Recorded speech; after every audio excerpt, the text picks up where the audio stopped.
দিয়ে কাগজপত্র হাত থেকে নিয়ে চলে গেছেন। কারণ আপনি আমার অযথা আপনার সাথে কথা নাই না, কথা বলার কিছু নেই।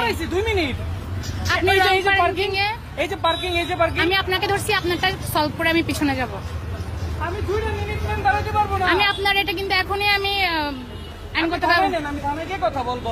ঠিক আছে, দেন তাহলে কাগজ দেন, থানায় নিব, দেন।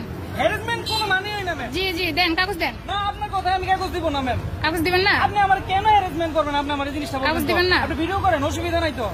হ্যারাসমেন্টের কি আছে? আমি আপনার থেকে কাগজ দেখতে পারি কি দেখতে পারি না? দেখতে পারি কি দেখতে পারি না কাগজ? আপনি কাগজ দেখবেন, কিন্তু আপনি তো আমার মামলা দিতে পারেন না। পার্কিং মামলা, এটা কোন ধরনের কথা ম্যাম? পার্কিং মামলা না, আপনি এটা না আঙ্কেল, আরে আমার কথা বলেন, আপনি দেবেন কোন লোকে ইয়া করতেছে পার্কিং এ আপনি চলে না তো। এই যে একটা রোড, এই রোডের মধ্যে একটা মিনিট গাড়ি দাঁড়ানোর একটা দাম লাগে জায়গা। আপনি একটা গাড়ি ম্যাম আমার এটা ওয়ার্নিং দিতে পারেন। না, ওয়ার্নিং আপনি জানেন কেন? আপনি কাগজ টান মেরে হাত থেকে নিয়ে গেছেন কেন? এইভাবে কথা আরে কিভাবে কি আপনি গাড়িটা না আরো তো অপরাধ দেন। আপনি কাগজ টান মেরে হাত এটা থেকে যে জায়গা নিয়েছেন এখানে কেন? গাড়িটা না অপরাধ। আপনি কিভাবে টান মেরে নিছেন? গুন্ডামি করলেন কেন? কাগজ দিবেন না?